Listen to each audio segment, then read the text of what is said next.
जो भारत के हालात है, मजलूमों की बात है। यहाँ मजलूमों के इत्तेदाह की बात है। आज एकता की बात करने हम यहाँ आए हैं। मुझे एक शेर याद आ गया, हमारा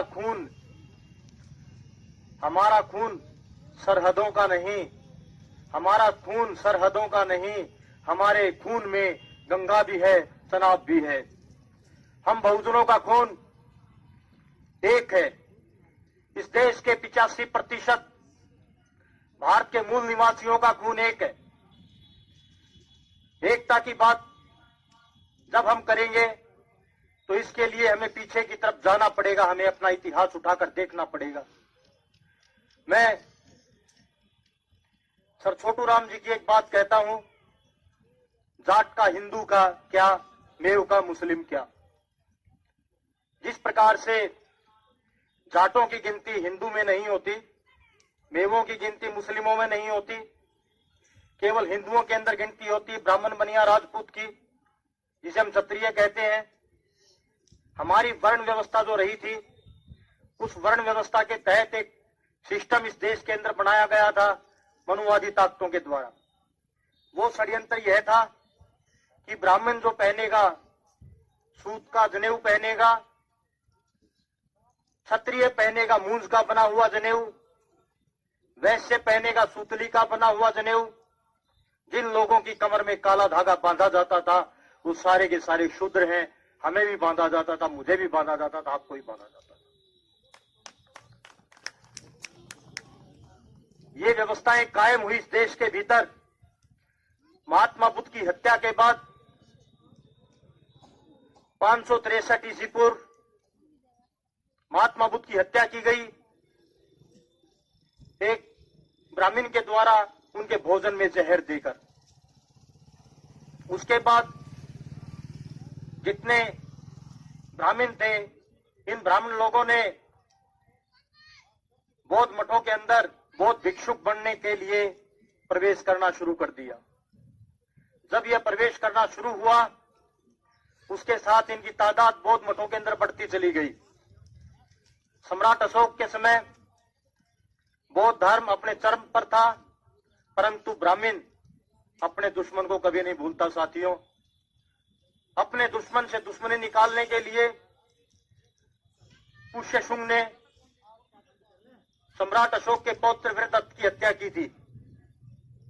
वृहदत्त की हत्या करने के बाद पूरे देश के अंदर एक प्रतिक्रांति हुई। उस प्रतिक्रांति का परिणाम यह निकला कि जितने भी भारत के राजा थे, बहुजन राजा थे, उन राजाओं की हत्या करने का अधिकार ब्राह्मणवादी ताकतों को दे दिया गया। दूसरा उसका परिणाम यह निकला कि मनुस्मृति को लिखा गया। तीसरा उसका परिणाम यह निकला कि ब्राह्मण को सर्वोत्तम घोषित किया गया। और अंतिम परिणाम यह निकला कि हमारा शिक्षा का अधिकार छीन लिया गया। बौद्ध मठों के अंदर सरेआम कत्लेआम हुआ। बहुत सारे बौद्ध भिक्षुक मारे गए। बहुत सारे बौद्ध भिक्षुक देश छोड़कर चले गए। बौद्ध साहित्य हमारे देश से दूसरे देशों के अंदर चला गया। अमेरिका या आपके श्रीलंका गया, आपके चाइना गया, जापान गया। नालंदा विश्वविद्यालय को तहस नहस कर दिया गया। जो आपकी बाबरी मस्जिद का जिसका ये जिक्र करते हैं बार बार, वो बाबरी मस्जिद की खुदाई के नीचे बौद्ध धर्म के अवशेष मिले हैं। वहां जो बाबरी साधु होता था, बाबरी भिक्षुक होता था, उस भिक्षुक का वहां मठ था। उस बाबरी मठ को पुष्यशुंग मित्र ने बिना युद्ध के जीता था। अयोध्या, इसलिए उसका अयोध्या नाम पड़ा था। साथ में जो नदी बहती है उसके, जयद्रथ ने पुष्यशुंग ने एक षड्यंत्र किया था। उस षड्यंत्र के तहत उसने घोषणा की, जो भी किसी बौद्ध भिक्षुक का सिर काट कर लाएगा उसे 100 सोने की असरफियां दी जाएंगी। मैं नहीं बोलता, इतिहास बोलता है। बहुत सारे बौद्ध भिक्षुकों का कत्लेआम हुआ, सिर काट कर ले जाए गए। ये षड्यंत्रकारी ताकतें एक बार कटे हुए सिर को दोबारा से प्रस्तुत करती राजा के सामने और दोबारा से सोने की मुद्राएं ले लेती थी। उसके तहत एक व्यवस्था हुई। व्यवस्था यह हुई कि जितने भी बौद्ध भिक्षुक हैं जिनके सर काट के लाए जाएंगे, उन बौद्ध भिक्षुकों के सिरों को पत्थर पर तोड़कर नष्ट कर दिया जाएगा। वो प्रथा आज भी जारी है नारियल के रूप में। तो नारियल तोड़ने की प्रथा हिंदू धर्म में है। मंदिर के अंदर जाकर वो प्रतीक है बौद्ध भिक्षुकों के सिर का। ये घटनाएं घटी, उसके बाद भी इनका खूनी और षड्यंत्रकारी इतिहास रुका नहीं। इन्होंने सिंध प्रांत की बारामती धर्म के स्थापक जो थे धनी मातंग जी की हत्या इन्हीं ब्राह्मणवादी ताकतों ने की थी। कारण ये था कि धनी मातंग जी जो थे वो ब्राह्मणवाद के विरोधी थे, मनुवाद के विरोधी थे, शिक्षा के समर्थक थे, बहुजनों के हितों के रक्षा के प्रतीक के रूप में उभर रहे थे। उसके बाद लिंगायत धर्म के संस्थापक बसवेश्वर जी की हत्या कर्नाटका में की गई। बसवेश्वर जी ने कहा था वेदों पर मैं तलवार चलाऊं, तो उनके बसवेश्वर वाणी को जलाकर नष्ट किया गया। बसवेश्वर की हत्या की गई। संत रविदास की हत्या आप मीराबाई के भजनों में भी सुन सकते हैं। संत रविदास जी की हत्या चित्तौड़गढ़ की पहाड़ियों में इन्हीं मनुवादी ताकतों ने, ब्राह्मणवादी ताकतों ने की थी साथी। उसके बाद संत तुकाराम जी की हत्या, जो बहुजन संत थे, उनकी हत्या नारायणी नदी में करके टुकड़े टुकड़े करके नदी में बहा दिए गए और लोगों को यह कह दिया, बहुजनों को, कि संत जी को ऊपर से पुष्पक विमान लेने आया था, वो स्वर्ग में उनको लेकर चला गया। हत्या का यह षड्यंत्र फिर भी नहीं रुका। तीनों छत्रपति राजाओं की हत्या, शाहजी की हत्या उमरानी दुलेड़ी की पहाड़ियों के अंदर इन्हीं ब्राह्मणवादी ताकतों ने की और घोषणा कर दी कि शाहजी महाराज की घोड़े से गिरने के कारण मृत्यु हो गई। उसके बाद शिवाजी महाराज, जिसमें ममता भास्कर कुलकर्णी ब्राह्मण था, उसने अफजल खान के साथ मिलकर एक षड्यंत्र रचा। रुस्तमे खान जो शिवाजी महाराज के फौज के अंदर थे, उनके फौजी दस्ते में थे, उन्होंने कहा आप जाएं, अपने साथ बाग नक ले जाएं, अफजल खान आपके ऊपर आक्रमण करेगा, ये बचाव के काम आएंगे। अफजल खान को जब शिवाजी ने मार दिया, उस समय ने षड्यंत्रकारी ताकतों ने, जो भास्कर कुलकर्णी जो था, ब्राह्मण था, उसने तलवार लेकर शिवाजी के ऊपर आक्रमण किया, परंतु शिवाजी बच गए। बचने के बाद शिवाजी की हत्या जहर देकर इन लोगों ने की थी।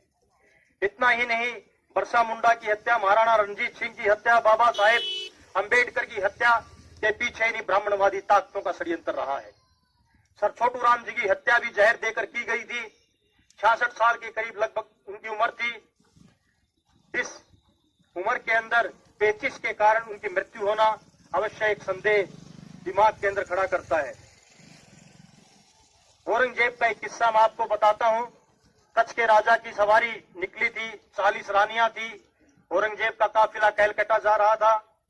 वाराणसी जब नजदीक आया तो जो उनके नीचे राजा थे, उन्होंने कहा कि हम वाराणसी रुकना चाहते हैं, हमारी रानियों की इच्छा है यहाँ विश्वनाथ मंदिर के दर्शन की।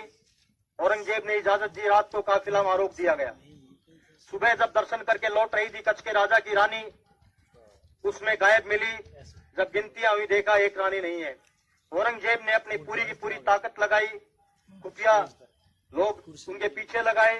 पता लगा कि उनकी हत्या नहीं, उनके साथ बलात्कार हुआ है। जो गर्भगृह था विश्वनाथ मंदिर का, उसके बाद उस पुजारी की वह हत्या की औरंगजेब ने करवाई और गर्भगृह तोड़ने का आदेश दिया मंदिरों के। एक छोटा सा किस्सा और है औरंगजेब के बारे में कि आपके यहाँ पलवल साइड की एक युवती थी जिसकी शादी हुई, उसका डोला लूटा गया। डोला लूटकर एक मंदिर में ले जाया गया, मंदिर के गर्भगृह में ले जाया गया।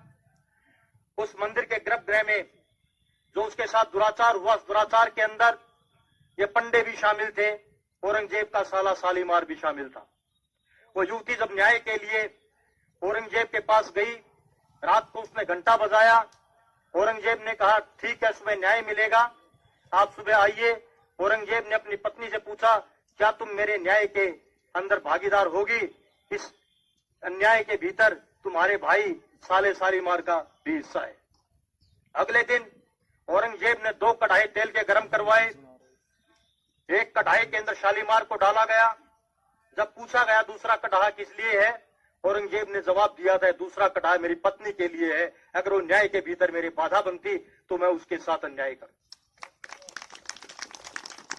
उसके बाद की घटना यह हुई कि जितने भी गर्भगृह वाले मंदिर थे सारे के सारे मंदिर तोड़े गए, नए मंदिर भी बने, जिनका निर्माण भी हुआ। विश्वनाथ मंदिर का भी निर्माण करवाया था। तो ये ब्राह्मणवादी ताकतें, ब्राह्मणवादी षड्यंत्र इन चीजों को लेकर हमें गुमराह करना चाहता है। मैं सर छोटू राम जी ने जो मजलूमों के हकों और हकीकत के लिए जो काम किया था उसके बारे में बताकर मैं अपना स्थान ग्रहण करना चाहता हूं। सर छोटू राम जी ने कहा था, है भोले किसान 2 बात मेरी मान, एक बोलना सीख ले, दूसरा दुश्मन को पहचान। दुश्मन कौन था? दुश्मन थे मंडी फंडी, मंडियां व्यापारी तबका, फंडियां जो है ब्राह्मणवादी ताकतें। ब्राह्मणवादी ताकतों ने हमारा शिक्षा का अधिकार छीना था, मंडियों ने हमारा शोषण किया था। सर 1919 के अंदर जब असहयोग आंदोलन चला, आसोदा की भूमि पर जो केंद्र बनाया गया असहयोग आंदोलन का, महात्मा गांधी से बात हुई। महात्मा गांधी ने कहा किसान असहयोग आंदोलन में समर्थन करें अपना, परंतु सर छोटू राम जी ने एक बात कही थी, किसानों की आर्थिक हालात बहुत खराब है, अगर ये लगान जमा नहीं कराएंगे इनकी जमीनें कुड़क कर लेगी। क्योंकि अंग्रेज सरकार का कानून, पंजाब सरकार का कानून यह कहता था अगर कोई किसान लगान जमा नहीं कराए उसकी जमीन कुड़क कर लो। कुड़क करने के बाद वो जमीनें पूंजीपतियों के पास जानी थी। तो उन्होंने मना कर दिया आंदोलन को समर्थन देने का। उन्होंने एक शर्त रखी, अगर फैक्ट्रियां बंद होगी, दुकानदार अपनी दुकानें बंद करेगा, तब किसान लगान भी नहीं देगा। उस समय महात्मा गांधी ने कहा यह बात गलत है, इस चीज पर मैं सहमत नहीं हूं। जब आसोदा के अंदर सभा हुई, लाला लाजपत राय जिसे हम कहते हैं लाला जी, उन्होंने सर छोटू राम जी पे पथराव कराया। लाला लाजपत राय जी आर्य समाजी थे। आर्य समाज के 2 धड़े हुए। आर्य समाज की शिक्षा व्यवस्था भी 2 प्रकार की थी। एक प्रकार की शिक्षा व्यवस्था ऐसी थी जिसके अंदर डीएवी संस्थान थे, इंग्लिश माध्यम से शिक्षा दी जाती थी। दूसरी आर्य समाज की व्यवस्था थी जो आपके गुरुकुल बनाकर दी जाती थी, संस्कृत भाषा में शिक्षा दी जाती थी। अंग्रेजों के लिए संस्कृत भाषा किसी काम की नहीं थी। ब्राह्मण बनिए के बच्चे डीएवी में पढ़ते थे, सरकारी नौकरियां पाते थे। देहात का बच्चा जाता था सरकारी स्कूल में जाता था, या फिर जो इनके संस्थान थे उनके अंदर जाता था आर्य समाज।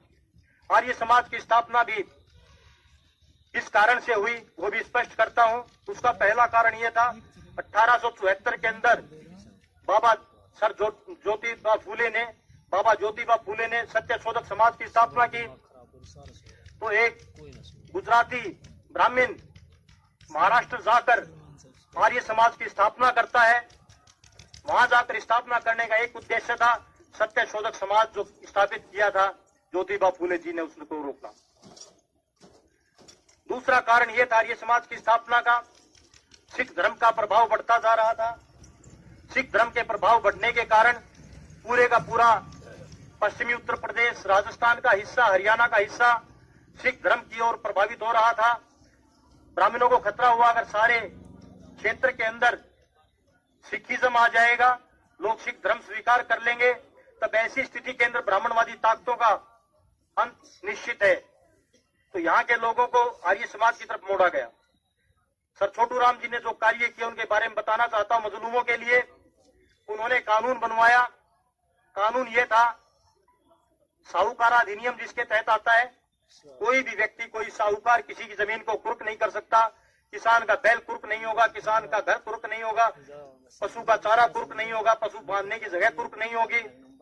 यह कानून इसलिए बना, गामड़ी गांव है गोहाना हरियाणा के अंदर, एक विधवा महिला जिसका मकान साहूकार के पास गिरवी रखा हुआ था, वो न्याय के लिए गई सर छोटू राम के पास। न्यायालय के अंदर फैसला होना था, सारी बातें जायज थी, परंतु जज ने यह कहा कि इसके प्रति हम कुछ नहीं कर सकते, मेरे हाथ कानून से बंधे हुए हैं। उसी दिन सर छोटू राम ने कहा था मैं वकालत छोड़ता हूं, मैं कानून बनाने वाला बनूंगा। आप भी कानून बनाने वाले बनो, एक हो जाओ साथियों। इस देश के अंदर कानून बने। दूसरा कानून बना मंडी अधिनियम। किसानों के दाम मंडियों के अंदर 60% मिलते थे, 40% साहूकार खा जाता था। फसल के दाम पूरे न मिलने के कारण समस्याएं खड़ी होती थी।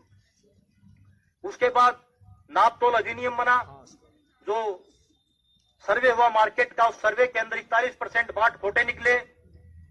69% तराजुओं की डांडियां जो थी वो काणी थी, तो नापतोल अधिनियम बना। श्रमिकों के लिए अधिनियम बना। उस अधिनियम के तहत कोई भी कर्मचारी, कोई भी मजदूर एक हफ्ते के अंदर 64 घंटे से ज्यादा काम नहीं करेगा। बच्चे हैं, इनके कारखानों में काम करने पर रोक लगाई गई। हफ्ते के अंदर एक दिन में 8 घंटे का काम होगा, उसके बीच आधे घंटे का रेस्ट होगा। सभी लोगों के लिए काम हुआ। आज हमें नमाज का वक्त हो चुका है। अंत में मैं सिर्फ 2 ही बातें कहते हुए अपना इस्तेमाल ग्रहण करना चाहता हूं।